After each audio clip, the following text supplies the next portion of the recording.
Hi, friends. Welcome back to another episode of The Seed Pod, a podcast for kids and their grown-ups. The Seed Pod is a project from the Sycamore Seeds Learning Community Teachers. I'm Miss Lauren. And I'm Miss Sam, and we'll be your hosts. Today is Monday, November 10th, and it's Mystery Monday. Stay tuned for today's riddle.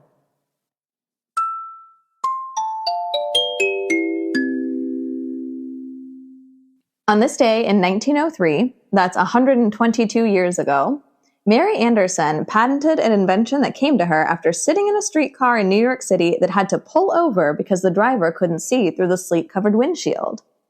She had a brilliant idea. What if something could wipe it clear while the car was moving? Can you guess what it was? It was the windshield wiper. The original version of the windshield wiper was a hand-operated lever inside a vehicle that would move a rubber blade across the windshield. She had a hard time finding commercial success, but it wasn't because her idea wasn't a good one. In 1903, automobiles were not yet widely available.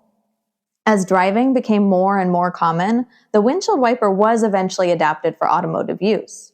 So in 1922, Cadillac began installing the wiper as a piece of standard equipment on its cars.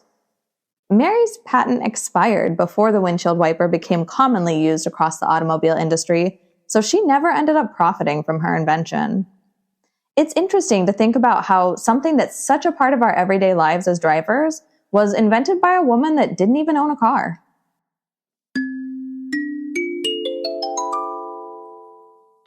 If today is your birthday, happy birthday! Even if it's not, we can send well wishes to a few famous friends who are born on this day. On November 10th, we wish a joyful trip around the sun to authors Kurt Vonnegut and Fyodor Dostoevsky, actors Stanley Tucci and Leonardo DiCaprio, and musician Jon Batiste.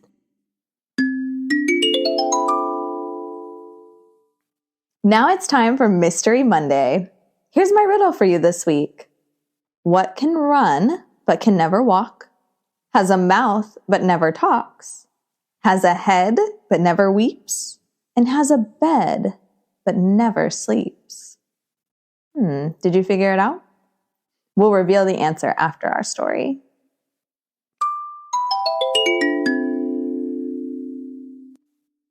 Now it's time for Story Corner. We'll pick up where we left off yesterday in Alice's Adventures in Wonderland.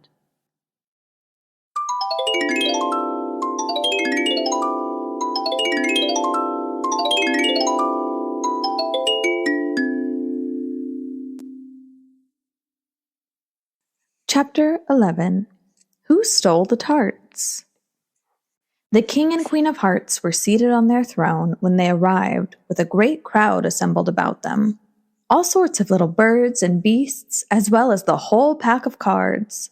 The knave was standing before them in chains, with a soldier on each side to guard him. And near the king was the white rabbit, with a trumpet in one hand and a scroll of parchment in the other. In the very middle of the court was a table, with a large dish of tarts upon it. They looked so good that it made Alice quite hungry to look at them. I wish they'd get the trial done, she thought, and hand round the refreshments. But there seemed to be no chance of this, so she began looking at everything about her to pass away the time. Alice had never been in a court of justice before, but she had read about them in books, and she was quite pleased to find that she knew the name of nearly everything there. That's the judge, she said to herself, because of his great wig. The judge, by the way, was the king, and as he wore his crown over the wig, he did not look at all comfortable, and it was certainly not becoming. And that's the jury box, thought Alice, and those 12 creatures. She was obliged to say creatures, you see, because some of them were animals and some were birds. I suppose they are the jurors. She said this last word 2 or 3 times over to herself, being rather proud of it, for she thought, and rightly so, that very few little girls of her age knew the meaning of it at all. However, jurymen would have done just as well. The 12 jurors were all writing very busily on slates. "What are they doing?" Alice whispered to the Griffin. "They can't have anything to put down yet, before the trial's begun." "They're putting down their names," the Griffin whispered in reply, for fear they should forget them before the end of the trial. "Silly things," Alice began in a loud, indignant voice, but she stopped herself hastily, for the White Rabbit cried out, "Silence in the court!" And the king put on his spectacles and looked anxiously round to make out who was talking. Alice could see, as well as if she were looking over their shoulders, that all the jurors were writing down "silly things" on their slates. And she could even make out that one of them didn't know how to spell silly, and that he had to ask his neighbor to tell him. A nice muddle their slates'll be in before the trial's over, thought Alice. One of the jurors had a pencil that squeaked. This, of course, Alice could not stand, and she went round the court and got behind him, and very soon found an opportunity of taking it away. She did it so quickly that the poor little juror, it was Bill the lizard, could not make out at all what had become of it. So after hunting all about for it, he was obliged to write with one finger for the rest of the day, and this was of very little use, as it left no mark on the slate. "Herald, read the accusation," said the king. On this, the White Rabbit blew 3 blasts on the trumpet, and then unrolled the parchment and read as follows. "The Queen of Hearts, she made some tarts, all on a summer day. The Knave of Hearts, he stole those tarts, and took them quite away." "Consider your verdict," the king said to the jury. Not yet," the rabbit hastily interrupted. "There's a great deal to come before that." "Call the first witness," said the king, and the White Rabbit blew 3 blasts on the trumpet and called out, "First witness!" The first witness was the Hatter. He came in with a teacup in one hand and a piece of bread and butter in the other. "I beg pardon, your majesty," he began, "for bringing these in, but I hadn't quite finished my tea when I was sent for." "You ought to have finished," said the king. "When did you begin?" The Hatter looked at the March Hare, who had followed him to the court, arm in arm with the Dormouse. 14th of March, I think it was," he said. 15th, said the March Hare. 16th, said the Dormouse. "Write that down," the king said to the jury, and the jury eagerly wrote down all 3 dates on their slates, and then added them up and reduced the answer to shillings and pence. "Take off your hat," the king said to the Hatter. "It isn't mine," said the Hatter. "Stolen!" the king exclaimed, turning to the jury, who instantly made memorandum of the fact. "I keep them to sell," the Hatter added as an explanation. "I've none of my own. I'm a Hatter." Here the queen put on her spectacles and began staring hard at the Hatter, who turned pale and fidgeted. "Give your evidence," said the king, "and don't be nervous, or I'll have you executed on the spot." This did not seem to encourage the witness at all. He kept shifting from one foot to the other, looking uneasily at the queen, and in his confusion he bit a large piece out of his teacup instead of the bread and butter. Just at this moment, Alice felt a very curious sensation, which puzzled her a good deal until she made out what it was. She was beginning to grow larger again, and she thought at first she would get up and leave the court, but on second thought she decided to remain where she was as long as there was room for her. "I wish you wouldn't squeeze so," said the Dormouse, who was sitting next to her. "I can hardly breathe." "I can't help it. I can't help it," said Alice very meekly. "I'm growing." "You've no right to grow here," said the Dormouse. "Don't talk nonsense," said Alice more boldly. "You know you're growing too." "Yes, but I grow at a reasonable pace," said the Dormouse, "not in that ridiculous fashion." And he got up very sulkily and crossed over to the other side of the court. All this time the queen had never left off staring at the Hatter, and just as the Dormouse crossed the court, she said to one of the officers of the court, "Bring me the list of the singers in the last concert," on which the wretched Hatter trembled so that he took off both his shoes. "Give your evidence," the king repeated angrily, "or I'll have you executed whether you're nervous or not." "I'm a poor man, your majesty," the Hatter began in a trembling voice, "and I hadn't begun my tea, not above a week or so, and what with the bread and butter getting so thin and the twinkling of the tea—" "The twinkling of the what?" said the king. "It began with the tea," the Hatter replied. Of course twinkling begins with a T, said the king sharply. Do you take me for a dunce? Go on.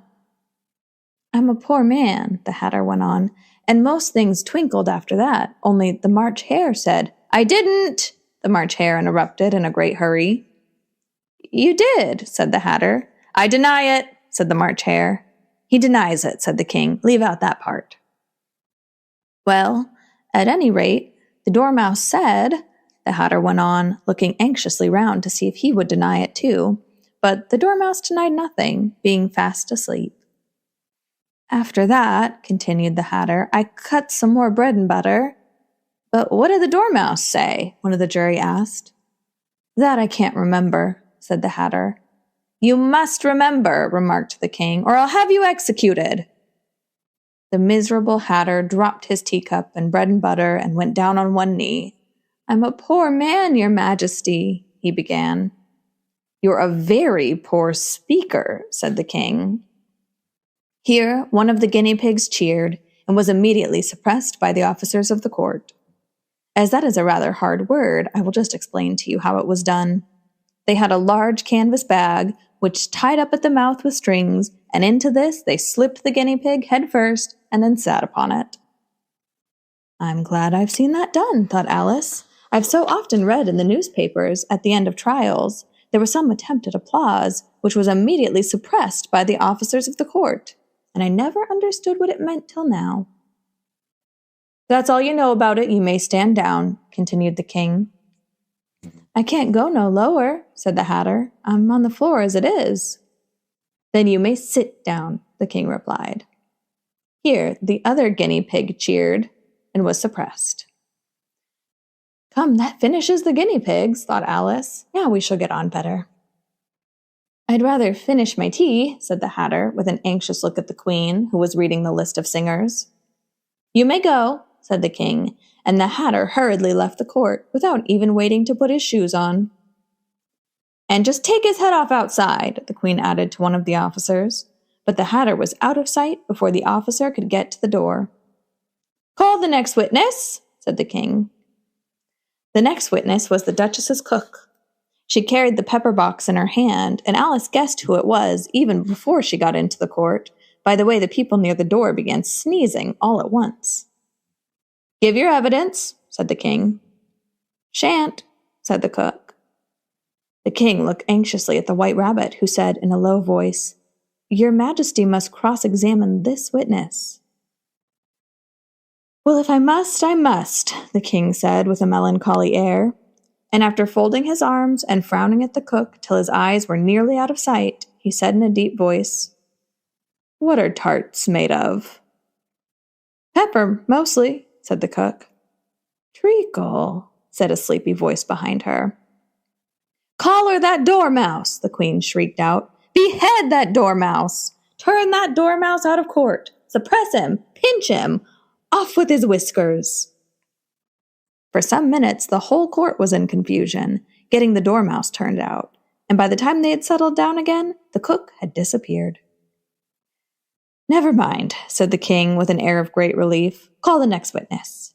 And he added in an undertone to the queen, Really, my dear, you must cross-examine the next witness. It quite makes my forehead ache.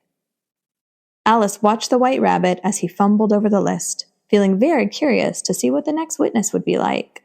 For they haven't got much evidence yet, she said to herself. Imagine her surprise when the White Rabbit read out, at the top of his shrill little voice, the name Alice?